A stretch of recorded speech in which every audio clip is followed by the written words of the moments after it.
Welcome to Subramani. I'm going to talk to you about my holy grail of investing, and this comes from the fact that I talk to a lot of investors either on my blog or email, etc. And I think life is becoming far more difficult for people like us who communicate to investors. Everybody wants some very quick fixes, a lot of variety from which they will pick and choose, and they will choose such a small quantity that it is not even worth talking to them about it. For example, I know one girl, and when Procter and Gamble was at 1000 rupees, she bought it, and in 1 year or something it reached 9000 rupees or 10,000 rupees, and she was very thrilled. And she had bought whole of 2 shares, and she had a net worth of about 20 lakhs. So on a 20 lakh portfolio, if you buy 18,000 worth of a scrip, how and what is it going to do for your whole portfolio? On a 20 lakh portfolio, 10% comes to 2 lakhs. If you put 1% of your net worth, what impact will it have on your overall portfolio? And I asked her why she bought only 2 shares. She said, oh, I was told to diversify, so I diversified. Now, if you are a DIY, you have to understand everything perfectly and then do it. Now this is difficult, so get yourself a mutual fund or get yourself an advisor. It's very difficult. For example, I don't have a holy grail of investing, but I call it my holy grail of investing and say my holy grail of investing is I do not have a holy grail of investing. That's my closest to having a holy grail, right? So let me just talk a little about my investing and how I do it. And I also can tell you one thing, what was good for Buffett in the 1970s in US, which was a country which dominated the world. It killed democracy all over the world. It encouraged desperate dictators, and people like Idi Amin were supported because they could find oil. Right, the country which had so much political, army and financial power could manipulate everything. Then you can have things like reversion to mean and say, oh, reversion to mean will always happen. It may not happen if your country can't dominate that way. America is a democracy and it loves its democracy so much that it keeps all the democracy to itself. It does not support democracy anywhere else. Right, so such a country with such a dominating commercial interest all over the world, remember, it has been slipping. It is not able to, America is not known for the best, it is known for the biggest. The best cars came from Germany, the best watches came from Switzerland, right? So best chocolates came from Switzerland, the best electronics came from Japan, right? Nothing, the best didn't come from US, but they still dominated. They went and invested all over the world.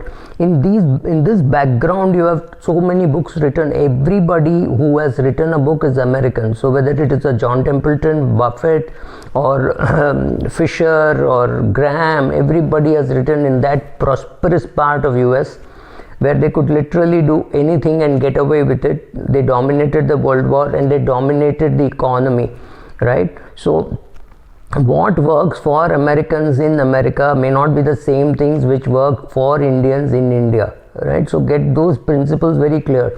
So a reversion to mean may not happen at all.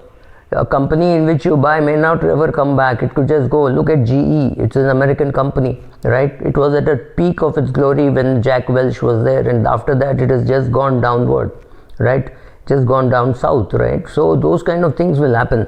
So I also, looking at the fund managers to whom I have seen closely working, I like Samira Roza's approach, I like Prashant Jain's approach, I like Naren's approach, I like Chirag Setalwal's approach, right? Srinivas now in PGIM, Anand Radhakrishnan's approach at various stages, right? So maybe Roshi Jain. There are a lot of fund managers who are good. Do I want to copy them? Answer is no. Do I want to learn from them? Maybe yes, perhaps yes. I also think Warren Buffett himself is a good business manager, but then I would think so is Mukesh Ambani and so is Deepak Parekh. So are the Taparias of Supreme, and you've not even heard their name, right? And they've created so much wealth for their shareholders over a long period of time in India, Murugappa Group, right? I would call all of them very good businessmen. They have created wealth for their shareholders.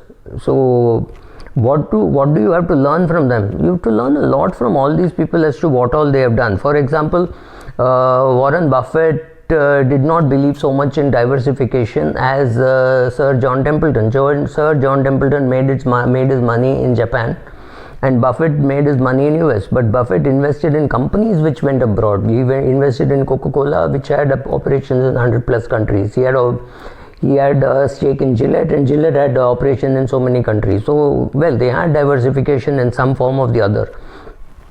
Now, what is worrisome is the rate at which people want new shares, new strategies, scaling up. It's difficult to fathom, right? Now, look at Buffett. After buying Apple, he just sat there for a long period of time. After buying Coke, he sat for a long period of time. After buying Wall Street Journal, he sat there for a long period of time, right? He made money in banks. He made money in Goldman Sachs because of the options that he had, right? So each plays different theories where it worked.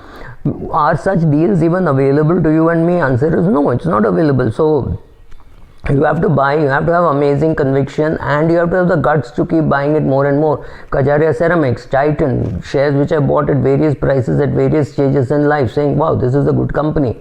Came GST and I bought more of Kajaria Ceramic, right? After that, may or may not have done well, but I said logically, if the more of the tile manufacturing goes away from the guys who don't pay tax to the market leader, obviously others are giving up market share will come to the market leader, right? So you have to have the conviction of what I'm doing is right.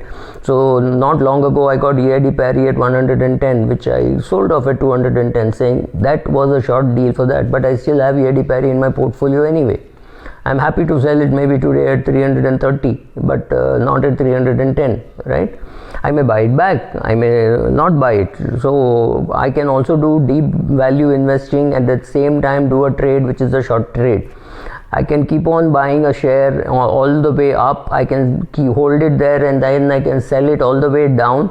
I can sell it on the way up. I can do all kinds of things. I will not get into some fixed trap of saying, he's a value investor, this is what he will do. I'm not wanting to get into a trap. I'm not a value. Sometimes I'm a value investor, sometimes I'm a deep value investor, sometimes I'm a day trader, sometimes I'm a trader against delivery. So I don't want to wear a particular hat and you tell me that that day I saw you wearing that hat. That's fine. On that day, at that hour, I wore that hat. It does not mean that I have to stick to these rules, right? If I make rules, I know why I have made the rules and why I am breaking the rules.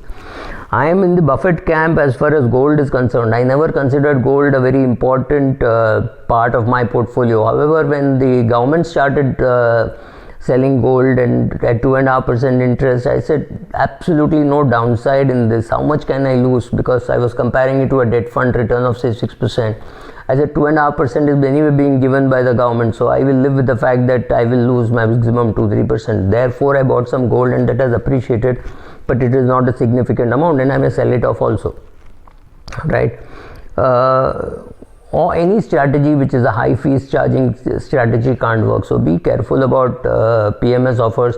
Be careful about insurance companies wanting to come and close your pension plan, saying interest rates are very attractive, close it now. They're just getting into a fixed price so that you can't withdraw tomorrow. Don't get carried away by those things. You have no hurry to close the pensions. Let it lie, let it be there for a longer period of time. You don't need to make any changes. So stick to a menu which suits you.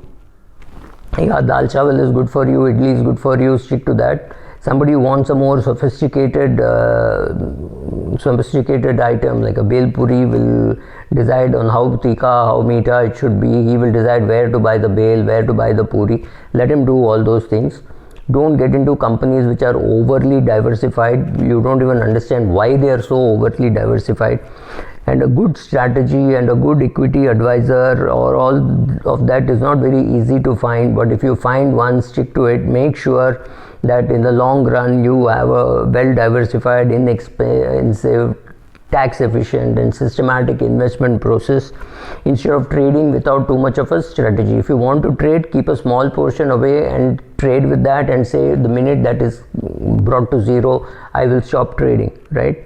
And when I buy portfolios run by Naren or by Prashant Jain or any of those people, I look at it and see if some of those shares will never be in my portfolio. That's still great. I would still buy it simply because it means I have a portfolio which is perhaps negatively correlated to what I